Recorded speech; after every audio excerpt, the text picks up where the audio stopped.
de retour pour la deuxième partie, toujours avec le colonel Chamagne, toujours sur la France, relève-toi, message de colère, d'amour, non, d'amour, de colère et d'espoir. Voilà, un mélange en tout cas. Et alors dans ce mélange, pour continuer, parce que là on a vu un peu toutes les racines historiques de la France, que tu penses c'est important de le rappeler. Tu dis ça, oui. C'est très très important, parce que c'est vrai que le débat qu'on a évoqué justement, aujourd'hui ce débat qui porte sur l'idéologie antiraciste, il s'appuie sur l'histoire aussi pour s'argumenter. Puisque l'histoire, comme tu nous le rappelles dans le livre, quand on parle d'histoire de France aujourd'hui, on ne parle plus que de l'esclavage, de la colonisation et de la collaboration. C'est-à-dire, entre guillemets, c'est des salauds, des esclavagistes et des colons. Bon, il n'y a plus rien à espérer du français après ça. Si on te dit, le français, qu'est-ce qu'il a fait? Bon, il a esclavagé, il a colonisé, il a collaboré. C'est terrible, parce que c'est ça qui a enlevé toute... Parce que le fait qu'on a enlevé cet amour de la France, finalement, on retire la France de l'histoire. Oui, c'est ni plus ni moins qu'une... Et du reste, ça a réussi, puisque aujourd'hui, la France est sortie de l'histoire. La France est soumise, est un pays colonisé. La France est un pays sous colonisation financière par l'entremise de l'Union européenne, de l'euro et de l'OTAN. Et la France est du mauvais côté de l'histoire. En plus.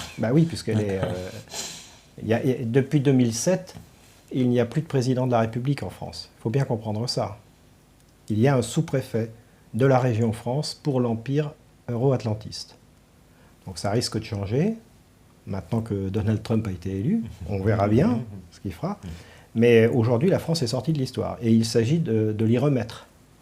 Et pour que la France revienne dans l'histoire, il faut que le peuple français reprenne la main sur son destin. C'est-à-dire que se disent de nouveau, nous, le peuple français, nous, déjà ça, se dire nous, le peuple français, nous avons une vocation historique dans le monde, et nous allons l'incarner de nouveau, parce que nous sommes de nouveau réunis. C'est ça l'enjeu aujourd'hui. Et l'enjeu, tu penses, de la prochaine élection qui va se jouer? Parce qu'en France, c'est dans quelques mois. Ce sera un enjeu de la prochaine élection. On va bien voir ce qui va se passer et comment ça va se passer.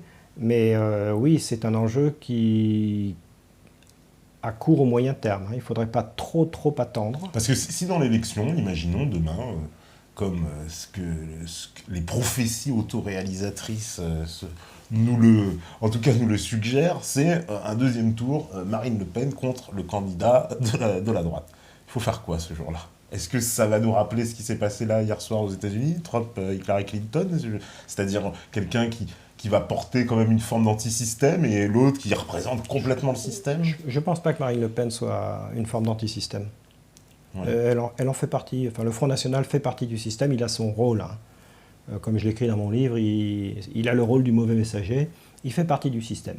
Normalement, il n'est pas prévu par le système qu'il arrive au pouvoir. Voilà, Trump c'était un peu ça, on peut dire quand même. Oui, mais Trump est véritablement... Trump a...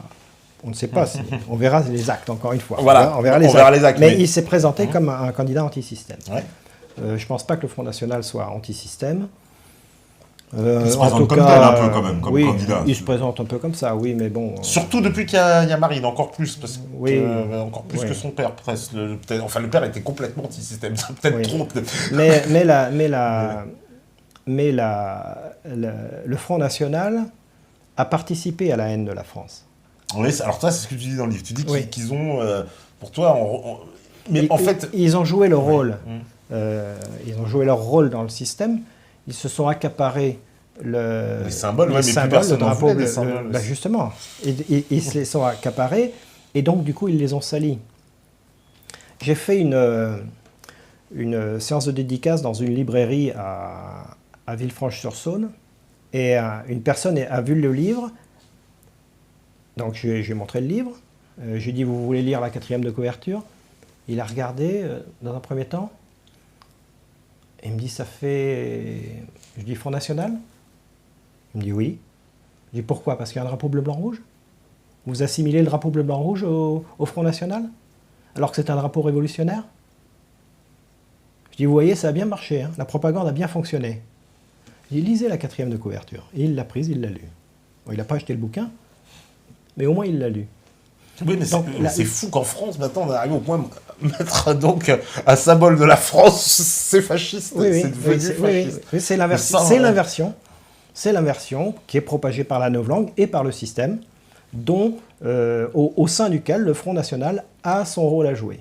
Et pour moi... Mais c'est quoi? Parce qu'au-delà du rôle qu'on peut comprendre d'épouvantail, voilà, du Front National, c'est-à-dire, puisque en plus, je t'explique bien l'ingénierie, en fait, qui est derrière toute la novlangue, le mauvais messager, c'est-à-dire, une fois que quelqu'un va assimiler, ah bah, vous avez dit ça comme lui, donc lui égale ça, etc. Le mauvais messager, le concept est simple. Pour discréditer une idée, on fait porter cette idée par un messager répulsif, et en associant le messager et l'idée, on rend l'idée elle-même répulsive.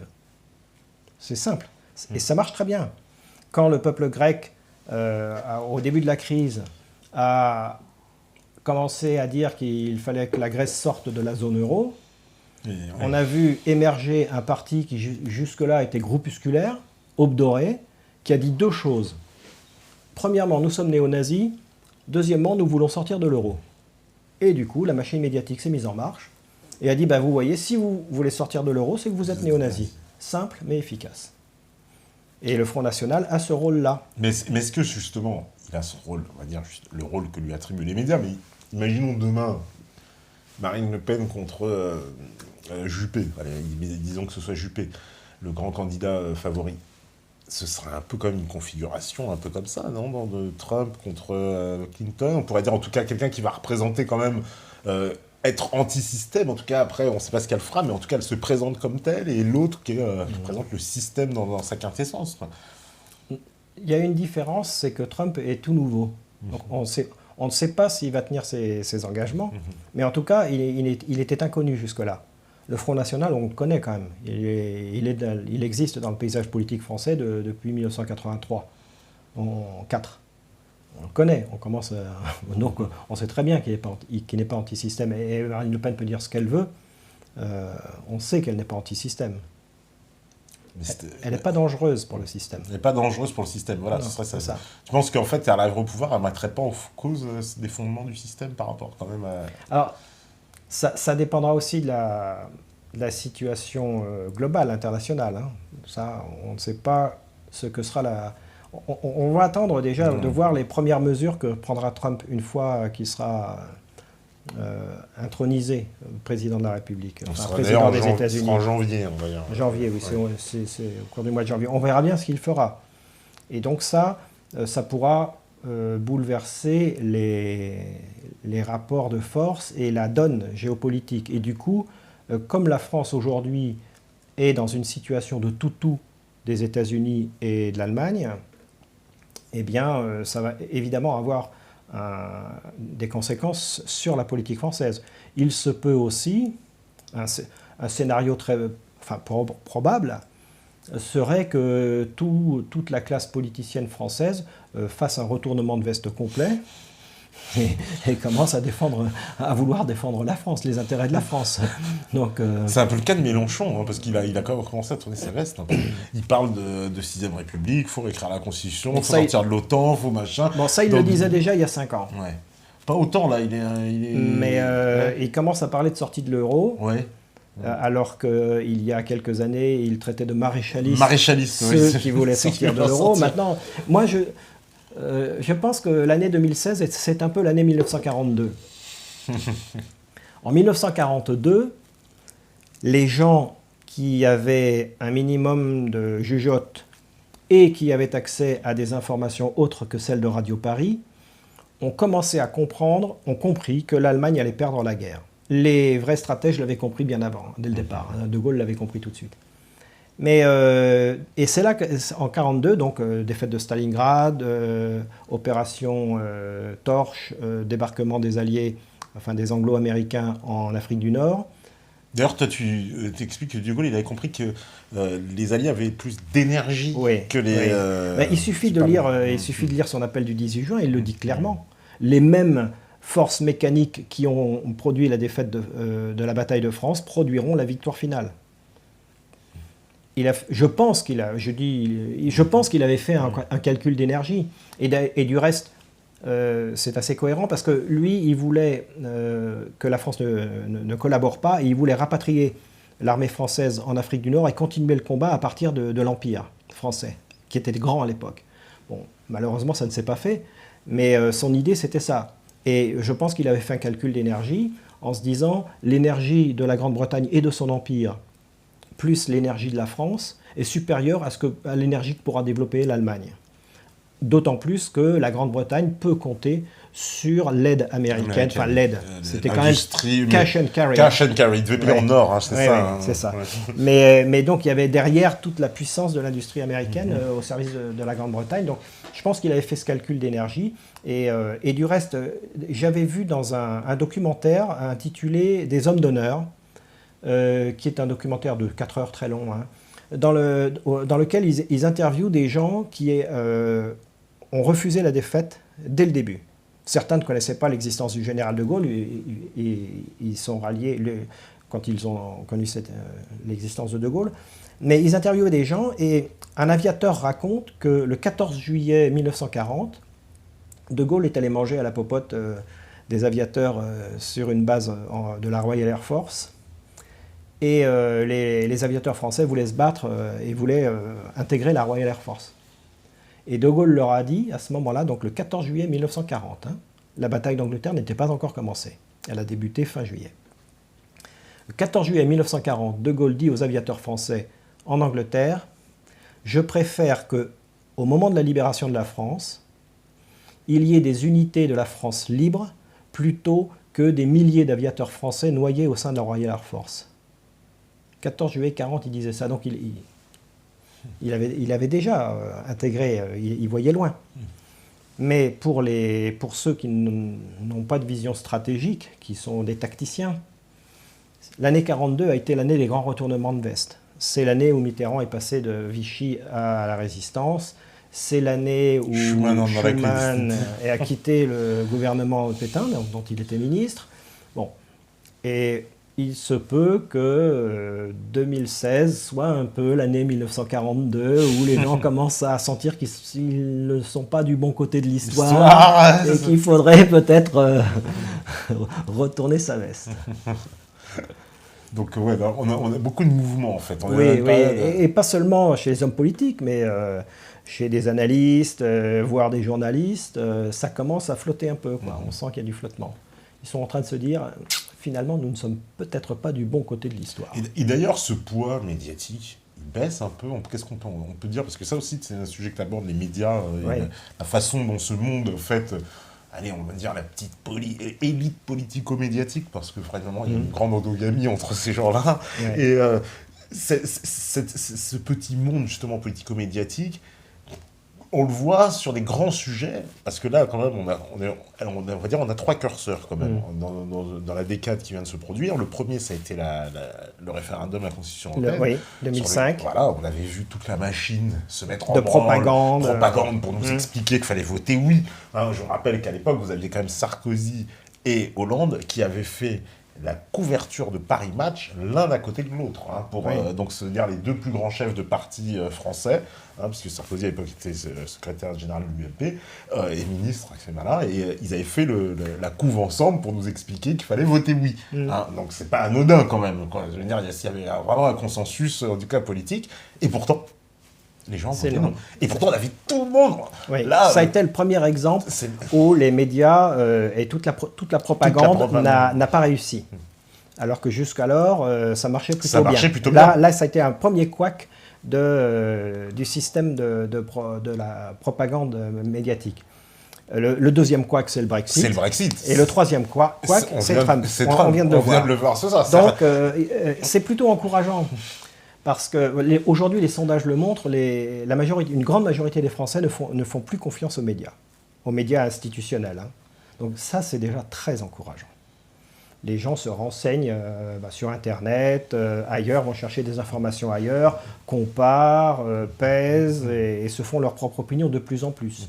Donc ça c'est un élément encourageant et c'est un élément qui permet d'avoir un minimum d'espoir et d'optimisme pour l'avenir.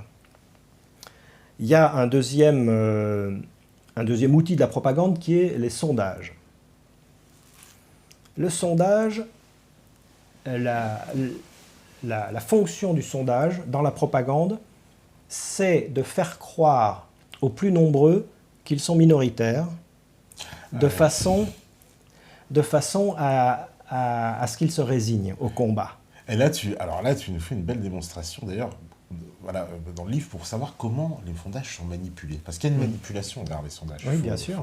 Non, parce que souvent, on nous balance des chiffres comme ça, On nous dit, par exemple, les taux de satisfaction ou les taux de popularité. Par exemple. Ça, c'est un très bon exemple, parce qu'on ne sait pas, ça par exemple. Ouais. Les sondages disent, tel personnage politique, tel curseur de taux de probabilité. Comme Macron, par exemple. Voilà. Alors, ils vous disent 1000 personnes interrogées. Bon, donc, déjà, ils ne mettent pas la fourchette d'incertitude. Hein, parce qu'en fonction du nombre de personnes interrogées, selon les quotas, machin bidule, il y a un taux d'incertitude. 1000, c'est le minimum pour avoir des sondages à peu près fiables, hein, si on les fait sérieusement. Ouais, en dessous de 1000, c'est même, voilà. C'est même pas... Mais imagine que si pour avoir 1000 réponses, les instituts de sondage sont obligés d'interroger 5000 personnes et que 4000 refusent de répondre au sondage, ce qui se passe de plus en plus de personnes refusent de répondre au sondage, ça veut dire que, en fait, si par exemple on dit la popularité de telle personne est de 50%, si on a interrogé 5000 personnes pour avoir 1000 réponses, ça veut dire qu'elle n'est pas de 50%, mais qu'elle est de 10%. Il faut diviser par 5. Parce que les 4000 qui ont refusé de répondre, on ne connaît pas leur réponse. Et s'ils ont refusé de répondre, c'est peut-être parce qu'ils refusaient d'accréditer ce système. Donc déjà, il y a un problème déjà. Ça, c'est la première chose. La deuxième chose, c'est que dans les résultats des élections, on présente des pourcentages par rapport au nombre de votants. Ouais. Et là, je cite le cas de la dernière élection partielle en Alsace, élection législative partielle, où le candidat, je crois que c'est le socialiste, je ne sais plus, enfin, de toute façon c'est pareil, a obtenu, il est présenté comme avoir gagné avec 53 et quelques % des voix, donc en fait des suffrages exprimés, alors que si l'on fait la proportion par rapport aux inscrits, c'est-à-dire que les gens qui vont voter, il est à 10. C'est-à-dire qu'il y a 10% des gens inscrits qui ont voté pour lui. Mais comme il y a eu un très fort taux d'abstention, il est à 53%. Et ça aussi, c'est une manipulation. C'est-à-dire qu'on fait croire que cet homme est populaire, alors qu'en fait, il ne l'est pas. Il y avait eu un sondage aux États-Unis. Alors, je n'ai plus les détails, parce que ça m'avait été raconté au cours d'une conférence à laquelle j'avais assisté. C'est une université américaine qui avait fait un sondage, mais il y a de ça 10-15 ans. Ils avaient posé la question, alors c'était 100 000 personnes, hein, donc c'est pas un sondage de rigolo. Hein. Ils avaient posé la question à des gens, est-ce que vous vous reconnaissez dans les valeurs d'écologie, de partage, de solidarité, etc. Et le résultat du sondage donnait environ 35% des gens qui se reconnaissaient dans ces valeurs-là. Et la dernière question du sondage, c'était combien estimez-vous être dans la population américaine à partager ces valeurs? 5%. C'est-à-dire que 35% des gens pensaient être 5% de la population. Ça, c'est une fonction du sondage. Vous voyez, si tu penses être 5%, tu dis, bon, on n'y arrivera jamais. Ouais. Si tu sais que tu es 35%, là, tu dis, ah, là, il y a quand même... Et c'est un peu ce qui se passe aujourd'hui, par exemple. Quand il y a eu le Brexit, moi, j'ai vu tout un tas de sondages fleurir un peu partout sur les chaînes de télé, où on nous expliquait « les Français n'en veulent pas, à 70, 75%, mais d'où il sort ce chiffre non, parce que le moindre truc sur Internet, je fais un sondage, moi j'ai 80% qui veulent sortir. Mais eux, je ne sais pas d'où ils trouvent les 80%. C'est une arme de manipulation massive. Les sondages sont une arme de manipulation massive. Il semblerait que les gens ne se fassent plus autant berné qu'avant. Ouais. C'est un facteur d'optimisme. Ouais. Parce qu'en tout cas, la recette, venue à chaque fois, alors quand tu dis la Sainte Inquisition médiatico-politique, voilà, qui nous enjoint en nous disant, bah voilà, vous allez voter ça, ça fonctionne de moins en moins bien. Ça fonctionne de moins en moins bien. Ça, ils perdent le terrain. C'est Internet, tout ça qui a fait... c'est les médias alternatifs, tout ça. On a fait un peu, ça a fait complètement un peu... c'est le cinquième pouvoir. En fait, on assiste à un phénomène global qui est que le cinquième pouvoir est en train de prendre le pas sur le quatrième pouvoir. Le quatrième pouvoir, c'est la presse, la télé, les médias officiels, on va dire, institutionnels. Le cinquième pouvoir, c'est l'Internet. Et alors évidemment, on trouve de tout sur Internet, y compris des choses absolument abracadabrantes. Bon. Mais il faut faire le tri.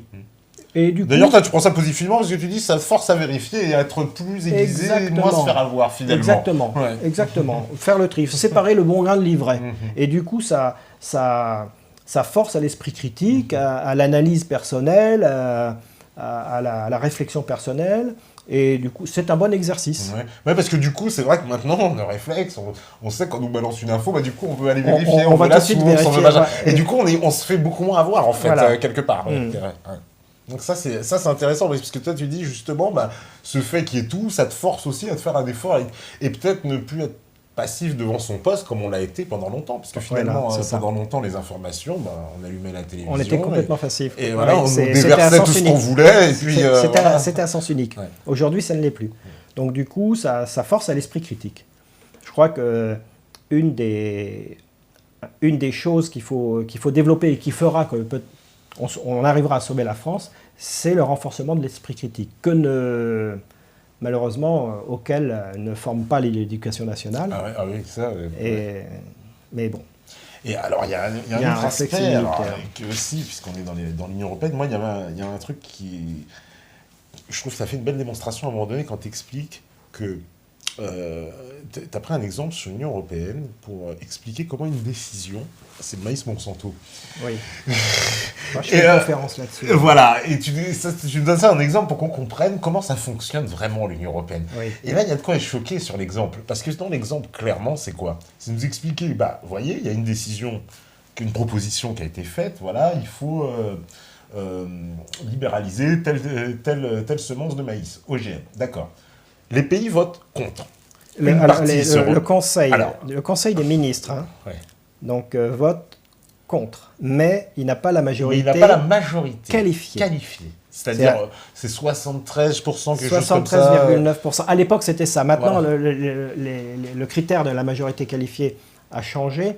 Et il faut à la fois avoir un certain pourcentage de pays et de population. À l'époque, ça n'était que la population. Et pour avoir une décision, pour une proposition, il fallait que la majorité dépasse 73,9% des votes des pays. Et pour avoir une décision contre, 100 moins 73, donc 26 et 4. Et donc ça veut dire que le Conseil de l'Union européenne, donc le Conseil des ministres, a un trou noir décisionnel. Énorme. C'est-à-dire qu'il y a une zone entre 20 et 70, on ne sait pas. Entre 26 et 73, 74, il n'y a pas de décision possible. Mais c'est complètement... Donc, dans le cas du maïs TC 1507 de la société Pionnier, la Commission européenne a demandé au Conseil des ministres de voter l'autorisation de mise en culture du maïs TC 1507 dans l'Union européenne. Le Conseil vote non, mais n'a pas la majorité qualifiée. En parallèle, le Parlement s'autosaisit et vote avec une très très large majorité de non. Mais ce vote n'est pas... Il n'est pas pris en compte dans les institutions, il ne sert à rien. Le Parlement, ils sont là pour faire de la figuration. Et en dernier ressort, la Commission décide. Et elle décide d'autoriser la mise en culture de ce maïs OGM. Donc elle est à l'initiative du processus, elle est à la fin, et elle contrevient à un article, je crois que c'est l'article 12 de mémoire, je ne sais plus, du TUE, dans lequel il est écrit « Les institutions pratiquent entre elles une politique... » oui, c'est la formule. Honnête, quoi. Honnête, bienveillant. Voilà. Enfin, non, ils sont honnêtes les uns avec les autres. Les uns avec les autres. Voilà. Et donc voilà, en l'occurrence, la Commission européenne balaye tout ça et décide de façon autoritaire. Donc ça veut dire que c'est l'Union européenne qui, voilà, pour bien comprendre le processus, parce que quand on nomme ça une dictature, c'est bien donc des gens qui décident de tout le processus. En fait, le vernis démocratique du Parlement, on vote, mais on ne décide pas des politiques. Ouais. C'est pas compliqué, il suffit de lire l'article 17 du traité sur l'Union européenne qui définit les responsabilités de la Commission. La Commission est l'organe exécutif de l'Union européenne puisqu'elle gère les budgets et les programmes. Donc ça, c'est le pouvoir exécutif. Elle a le monopole de l'initiative législative. Aucun acte législatif ne peut être, engagé en dehors de la Commission. Elle a un regard sur le judiciaire. Ça commence à faire beaucoup. Elle a la maîtrise du calendrier de l'Union. Elle a le rôle symbolique de chef. Elle représente l'Union à l'intérieur et à l'extérieur. Et elle est composée d'individus non élus qui n'ont de compte à rendre à aucun peuple, qui sont absolument indépendants des intérêts nationaux.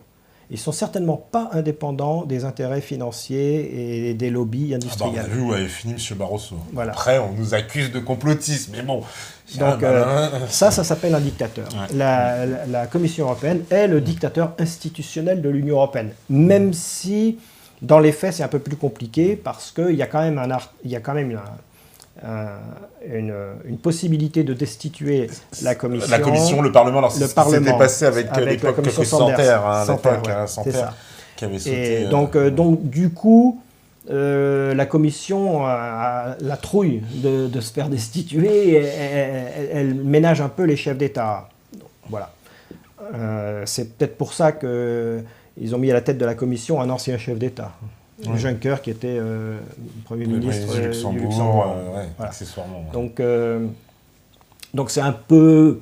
Il faut un peu tempérer ça, mais institutionnellement, l'article 17 pose que la Commission est le dictateur de l'Union européenne. Voilà. C'est-à-dire qu'il décide de tout, en dehors des peuples. Alors on peut voter, mais de toute façon, ça n'a aucune influence sur les politiques menées. Le principe, donc, qu'il y ait une institution, donc on a quand même un organe qui est législatif, exécutif, judiciaire à la fois, ça ne dérange personne. Ça ne dérange personne. Pourtant, c'est le propre même de la dictature. Normalement, si je devrais écouter tous ces chantres là de valeurs de la République toute la journée, parce que là, ils devraient sauter sur leur chaise. Il y a une institution donc, qui est à la fois judiciaire, exécutive et législative. C'est un dictateur. C'est le rêve d'Hitler. Même, je crois qu'il n'était pas aussi loin. Alors, si, il allait aussi loin, parce que, en fait, ce qui est écrit dans l'article 17 du TUE, était partiellement déjà écrit dans l'article 9 du traité de la CECA, la communauté économique du charbon et de l'acier. Et cette idée d'un groupe d'individus qui font les lois et ensuite les États n'ont plus qu'à appliquer ces lois, cette idée-là, elle était déjà existante dans les protecteurs de la loi du Troisième Reich. Walter Hallstein faisait partie de cette organisation des protecteurs de la loi. Et il l'explique dans un discours qu'on appelle le discours de la conquête, qu'il a donné en février 1939 à Rostock. Il était doyen de la faculté de droit et d'économie de Rostock. Il a prononcé un discours sous le patronage des hautes autorités nazies, où il expliquait cela, les protecteurs de la loi, et où il disait, dans une novlangue parfaite et sous l'angle juridique des protecteurs de la loi, que l'Europe allait être conquise par l'Allemagne et que des systèmes archaïques, donc démocratiques, des pays conquis, seraient balayés au profit de ce système juridique où les protecteurs de la loi imposeraient la loi. D'accord. Donc en fait, c'est une idée qu'on retrouve sous le régime nazi, qui est reprise dans le traité de la CECA, article 9, qui est reprise dans le traité sur l'Union européenne, article 17. Parce qu'en plus, donc Walter Hallstein, un ancien membre du parti nazi recyclé après la Seconde Guerre mondiale, qui a un rôle très très important. Il va être le premier président de la Commission européenne. C'est le premier président. C'est lui qui va tout négocier. Voilà. Il a été fait prisonnier à la bataille de Cherbourg par les Américains et recyclé. Donc il y a un trou noir dans sa biographie de 4 ans. On ne sait pas ce qu'il a fait aux États-Unis. Il a été recyclé par les Américains dans leur projet de créer une Europe fédérale. Et on le voit réapparaître quelques années plus tard à la CDU comme le grand architecte de la construction européenne. et il signe le traité de Rome aux côtés du chancelier Konrad Adenauer. Adenauer, on le voit sur les images, il signe à côté de lui. Et c'est parce que là, c'est très important, parce que ça veut dire que dans l'Union européenne, il y a quelque chose qu'on n'avait pas encore assez suffisamment saisi, mais c'est quelque chose qui est très visible pour moi depuis, je dirais, une dizaine d'années maintenant. C'est justement cette prédominance de l'Allemagne. Parce que l'Allemagne, jusqu'au mur de Berlin, secondaire. Allez, au deuxième rang, on les entend pas. On les entend pas, mais ils travaillent. On les entend pas, mais ils travaillent. Mais ils sont pas. J'ai pas l'impression de les sentir présents sur la scène politique. En tout cas. Non, mais c'est quand même eux qui ont. Oui, on les entend pas, mais ils sont là. Oui, effectivement. Bah, peut-être qu'on s'est laissé endormir. Alors ça veut dire. Je pense, oui. Ouais. Parce qu'en fait, eux, ils travaillaient à leur projet. Et nous, on était là à croire que non, je maîtrise, t'inquiète pas. Et puis lui était dans son bureau à côté, mais c'est lui qui. Alors ils ont fait profil bas vis-à-vis des Américains. Ouais, c'est ça. Et là, on a senti depuis quelques années qu'ils commençaient à sortir du bois vis-à-vis des Américains. Mais alors ça se jouait pas trop bien parce qu'il y avait toujours la pression américaine. Maintenant, on va voir comment ça va se passer avec Trump. Encore une fois, on ne sait pas ce qu'il va faire. Et là, on verra bien le jeu de l'Allemagne. Parce que l'Allemagne, clairement, elle a quand même des gros intérêts dans l'Union européenne, non alors, au départ, niveau de l'euro, par exemple. Au départ, oui. Mais en fait, ça lui revient en boomerang. C'est-à-dire qu'aujourd'hui, tous les fonds remontent vers l'Allemagne. Si bien que quand vous avez un euro dans une banque, n'importe laquelle, si au Crédit Agricole ou à la Banque Populaire, cet euro, c'est une créance sur la Banque de France. Un euro dans une banque allemande, c'est une créance sur la Bundesbank. Et il y a tellement de fonds qui remontent vers l'Allemagne parce que les gens estiment que leur argent sera mieux sécurisé, que ça pose problème. Et aujourd'hui, si l'euro éclate, la Bundesbank va avoir beaucoup de mal oui, à payer ses créances. Elle va se retrouver avec beaucoup de créances. Donc en fait, cette stratégie leur revient en boomerang en ce moment. Et ça commence à bouger un peu du côté. D'où le gouverneur, le représentant à la BCE, il y a eu 2 représentants successifs qui ont cherché à démissionner avec fracas pour dénoncer la politique menée par l'Allemagne, qui disent qu'elle est suicidaire pour l'Allemagne d'ailleurs. Elle est suicidaire pour l'Allemagne, oui. Ils ont voulu le beurre à l'argent du beurre, mais en fait l'euro c'est le marque. Voilà, l'euro c'est le marque. Quand on a... C'était plus simple pour eux pour calculer que nous. 1 euro égale 2 marques au moment de la création. Voilà. Donc l'euro c'est le marque, mais dans une zone monétaire, normalement, il doit y avoir des processus de redistribution. Ce que l'Allemagne n'a pas fait. Donc elle n'a pas joué le jeu. Elle a voulu le beurre et l'argent du beurre, mais du coup... Est-ce que c'était pas normal qu'elle fasse ça ? Il y a une... Parce que, tu l'expliques, il n'y a pas de peuple européen. Parce que moi, je suis allemand. Si je raisonne, bon, allez, on va dire dans la pure crédulité et avarice, mais voilà, quoi. Je veux dire, l'argent, il revient en Allemagne, c'est normal, je suis le plus fort. Ouais, mais il faut voir un peu plus loin que ça. Ah ben, j'ai dit, je suis crédule et avare. Je me mets dans l'image du banquier bavarois, quoi. Mais bon... si je me mets dans cette position-là, l'argent, il vient. Aujourd'hui, il y a une divergence des monnaies euro dans les différents pays. C'est-à-dire les taux d'intérêt ne sont pas les mêmes. Ils ne sont pas les mêmes. Donc ça signifie que l'euro n'est pas une monnaie unique, c'est une monnaie commune. Ce qui explique très bien Vincent Brousseau. C'est une monnaie homonyme à taux de change fixe, mais ce n'est pas une monnaie unique. Et si... La preuve, c'est que les banques centrales nationales ont été conservées.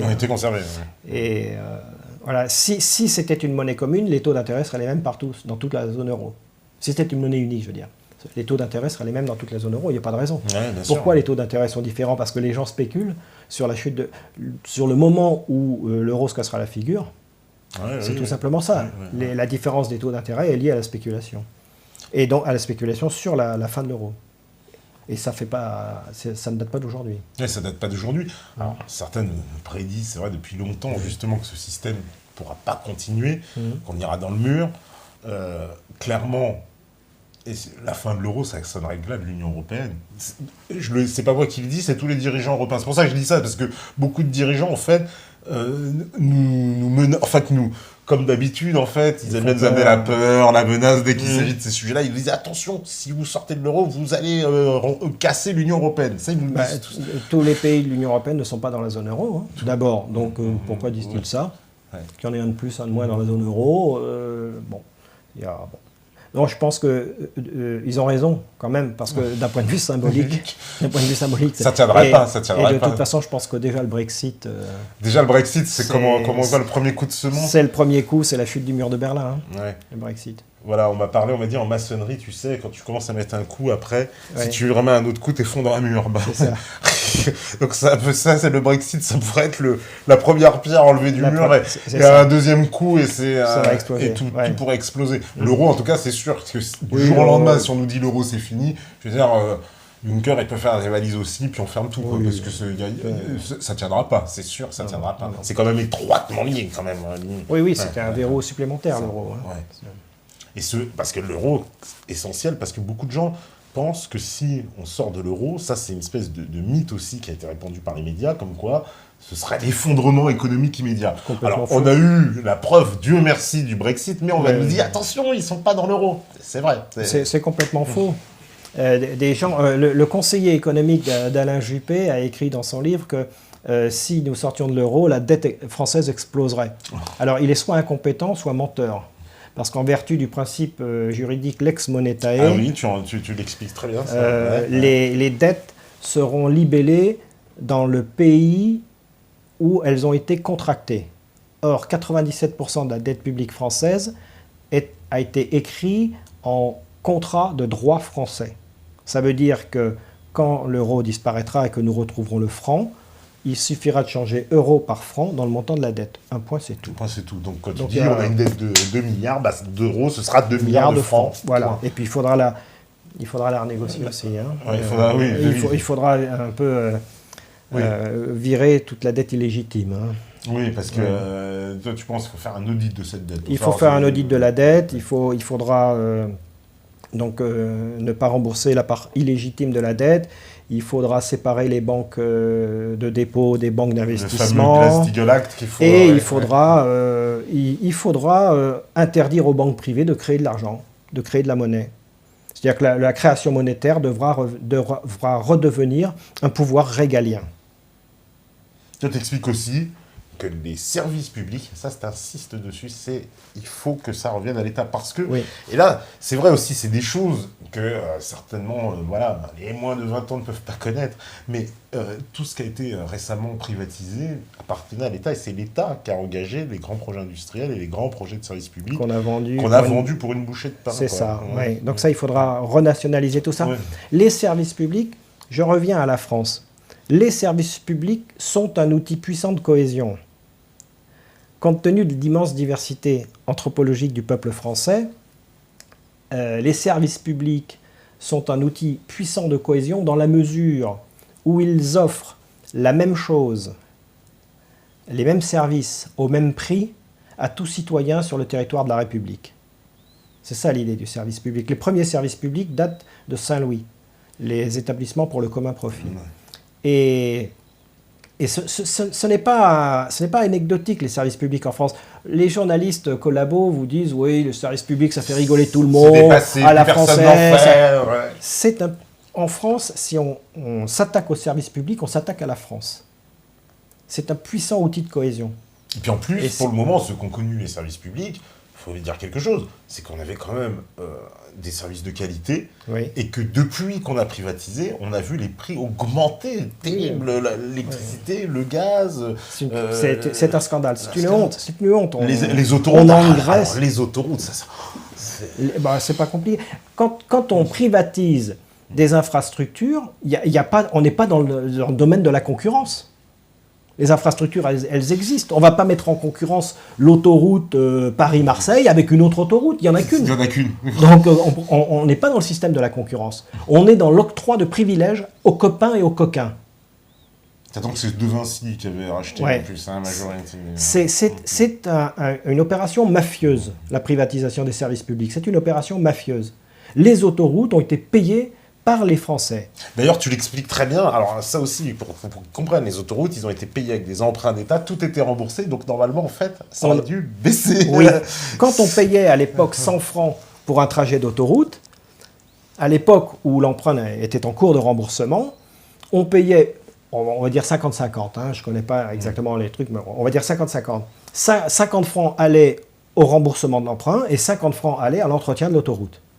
À partir du moment où l'emprunt a été remboursé, normalement, le prix de l'autoroute aurait dû passer de 100 à 50 francs. Et c'est à ce moment-là qu'on a privatisé, et c'est passé de 100 à 110, puis 120, puis 130. Et puis en plus, depuis, si je ne m'abuse, avant la privatisation qui a été faite par De Villepin, c'est De Villepin qui avait fait ce projet-là, il y avait eu un tas de rapports de la Cour des comptes qui sommaient les autoroutes de baisser les prix en disant, et ils avaient même évoqué en disant, oui mais on n'a pas baissé les prix parce que maintenant l'argent sert à construire les nouvelles autoroutes.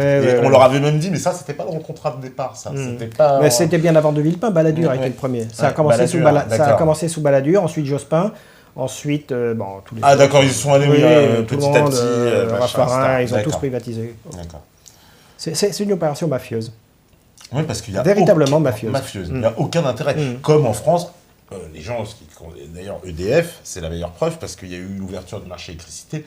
Personne n'a changé d'opérateur en France. On est le pays où les gens sont restés chez EDF. Personne n'est allé chez les. C'est pas dans notre culture. Le service public est profondément enraciné dans la culture française. C'est un outil puissant de cohésion nationale. Donc on détruit la France, on détruit la cohésion française, du peuple français, par la privatisation des services publics, entre autres. Et ça, en plus, cette privatisation, on a des exemples, parce que l'Angleterre, qui a privatisé tous ses services publics, justement sous l'ère Thatcher, elle nous donne de tristes exemples. Par exemple, les trains en Angleterre, ça ne fonctionne pas du tout. C'est mieux. Hein. Ils ont eu, dans les années 90, ils ont eu d'énormes problèmes, des accidents à répétition. À répétition. Et je crois qu'ils ont... ils ont remis un peu de trucs, mais bon... forcément. Le train est beaucoup plus cher et fonctionne quand même. Bon, maintenant la SNCF aussi a commencé à avoir beaucoup de problèmes, mais pour le moment c'était quand même un fleuron, quoi, la SNCF. Et l'ouverture qui nous est promise bientôt des marchés. Alors je crois qu'ils vont ouvrir les marchés du transport urbain aussi, la RATP. Non, mais tout y passe. Quelques années. Tout y passe. Tout y passe, voilà. Tout y passe. Alors j'espère que la France ne va pas tarder à se relever. Ouais. C'est l'objet de mon livre. J'espère que la France ne va pas tarder à se relever pour arrêter tout ça et renationaliser tout ce qui doit être dans la main du peuple. C'est-à-dire géré par l'État, par un État fort. Parce qu'on n'a pas besoin de concurrence, comme tu as expliqué sur certains... Il y a des aspects comme ça de l'économie où la concurrence est inutile et même nocive. Elle n'existe pas. Elle n'existe tout simplement pas. Comme tu dis, c'est de l'octroi de privilèges. C'est de l'octroi de privilèges, rien d'autre. Et ça a été fait... tout doucement. Tout doucement, parce que la pilule, j'ai l'impression que les Français, c'est un peu le principe de la grenouille qu'on fait Exactement, c'est la grenouille qu'on met dans l'eau froide et qu'on fait chauffer à petit feu. À petit feu, elle s'aperçoit de rien. Enfin, on commence quand même. Et là, elle commence par contre à elle commence à plus être trop contente. D'ailleurs, c'est quoi les phénomènes ? On a expliqué Internet, etc. Mais c'était quoi vraiment les déclencheurs qui font, au-delà évidemment de la nouvelle com, avec les nouveaux outils d'Internet qui permettent d'arriver à une information, mais pourquoi il y a ce réveil ? Parce que tu parles à un moment donné, d'ailleurs, c'est très intéressant de force immunitaire. De défense immunitaire. Alors ça, si tu veux, c'est... J'envisage la France sous l'angle biologique, comme un corps biologique. Et je constate que les défenses immunitaires de ce corps biologique se mettent en marche. C'est un réflexe biologique pour moi. Il n'y a pas forcément de réflexion profonde ou de compréhension profonde de ce qui se passe. Non, faut arrêter. On ne sait pas trop pourquoi, mais c'est pas bien. On sent que c'est pas bien, on sent que ce qui se passe, ça va pas. Et moi, je le ressens plutôt comme ça. Chez beaucoup de Français qui disent « Ah, ça va pas », dès qu'on creuse un peu, ils n'arrivent pas à donner d'arguments rationnels ou logiques. C'est un réflexe immunitaire. C'est comme ça que je l'analyse. Ce sont des anticorps qui se mettent en marche, qui réagissent à une agression. On sent qu'il y a une agression. On ne sait pas forcément pourquoi. Moi, j'essaye de l'expliquer.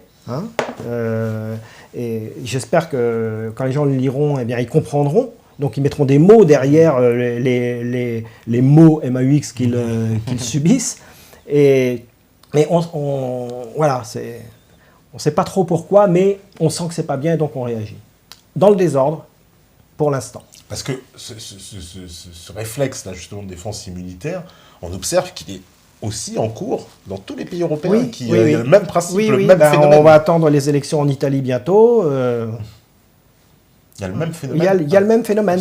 Les gens sont agressés, les États-nations n'ont pas disparu, ce sont des corps biologiques, ils se sentent agressés et au bout d'un moment, ils mettent en marche leurs anticorps.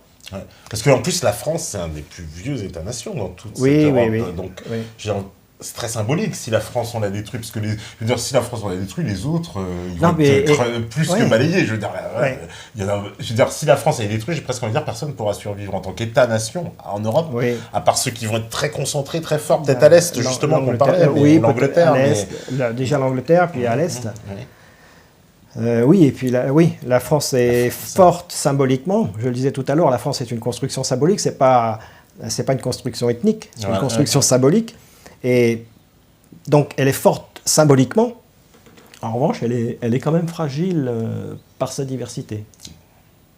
Mais il y a l'histoire de France quand même qui... Et c'est pour ça que le communautarisme, je pense, c'est très important de le combattre dans la mesure où... Parce que le communautarisme, aujourd'hui, clairement, il a pris une autre dimension, parce que c'est plus le communautarisme des Gaulois de l'époque de Vercingétorix. Aujourd'hui, on va dire que ce communautarisme, il a la dimension de la France d'aujourd'hui, c'est-à-dire toute l'immigration arabe et africaine qui est venue et qui, elle aussi, affirme son identité. Et cette identité qu'ils affirment, finalement... Moi, ce que je pense aussi, c'est qu'elle occupe un vide, en fait. C'est ça aussi. Oui, bien sûr. Il y a une espèce de vide, leur identité s'engouffre là-dedans. Elle se met dans le malheur social. Il y a 30 ans, il n'y avait pas de problème d'islam en France. Il y a 30 ans, les Français musulmans étaient issus de nos anciennes colonies. Ils pratiquaient leur religion sans embêter le monde. Il s'intégrait à la laïcité, il n'y avait aucun problème. Ce qui se passe aujourd'hui, c'est voulu, c'est une construction. Enfin, il y a quand même, ça avait commencé les soubresauts, celui qui... Parce que l'histoire des voiles, c'est 90, je crois, de l'histoire des oui, c'est ça, mais en 80, il n'y avait pas de problème. Dans les années 80, je me rappelle pas. Il n'y avait pas ce genre de problème. Le réflexe identitaire, il provient d'abord d'un mal-être social. Les ouvriers subissent la même dégradation de vie que les Français des cités, mais on n'en parle pas. En revanche, depuis le passage d'un critère social au critère sociétal, et en particulier du racisme de 84, on instrumentalise la pauvreté et la misère des quartiers sous l'angle du communautarisme.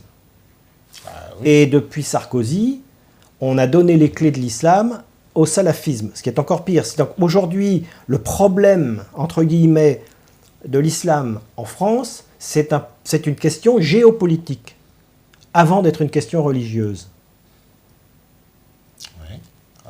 C'est-à-dire les réseaux ils sont payés, les frères musulmans, l'argent vient du Qatar, vient d'Arabie Saoudite. Pour régler le problème, il faut convoquer l'ambassadeur du Qatar et l'ambassadeur d'Arabie Saoudite et leur dire maintenant ça suffit. On arrête. On a les moyens de déstabiliser vos pays. Alors si vous nous faites chier encore, on va vous faire chier chez vous. Je suis vulgaire, je suis grossier en disant ça, mais voilà. Donc c'est un problème avant tout géopolitique et social. C'est-à-dire qu'il faut remettre du travail, il faut remettre les gens au travail, leur redonner de l'emploi. Mais l'identité, c'est pas aussi essentiel. Est-ce qu'il n'y a pas seulement aussi dans cette nouvelle génération, alors d'accord, moi je peux admettre qu'il y a un espace vide, puisque l'espace français, on nous l'a tellement enlevé, puis c'est ringard, on nous a dit, voilà, la France c'est pas bien, donc du coup il y a un espace quelque part qui la nature a rendu vide, mais est-ce que ces populations-là, elles ont aussi la volonté d'hériter de ça? C'est-à-dire qu'on leur donne l'héritage, est-ce qu'elles ont envie de s'en accaparer? Je pense que oui. Je pense que j'ai lu beaucoup d'articles de gens, de Français, fils ou petits-fils d'immigrés, qui s'accaparent les racines. Le droit du sol, ça va avec les ancêtres du sol. Quand on hérite d'un sol, quand on est sur une terre, même si on vient d'ailleurs, la terre sur laquelle on est, la terre dont on a hérité, que l'on cultive, elle a été cultivée avant par d'autres, qui venaient d'ailleurs aussi. Donc les ancêtres du sol, ça va avec le droit du sol, même si c'est symbolique. Le Mohamed qui vit dans sa banlieue, il a des ancêtres gaulois, symboliquement, à partir du moment où il est en France, sur le sol de France. Ah mais ouais, et est-ce que cette jeunesse... La France est une construction symbolique, il ne faut jamais l'oublier. Parce que lui, il va dire, bah non mais moi, mes ancêtres, non, c'est des berbères. Ce sont ses ancêtres biologiques. Moi, j'ai des ancêtres italiens, luxembourgeois, par ma mère. Mon grand-père maternel était italien, bon voilà. Par mon père, c'est français, mais quand bien même. Bah oui, c'est vrai, c'est très important. Bon, on va faire la deuxième pause, puisque je vois que le temps est passé. Voilà, la régie, elle est parfaite. Ok, Steph, bah, on fait la pause et après, on revient pour la troisième partie. Et les questions à vous, la régie.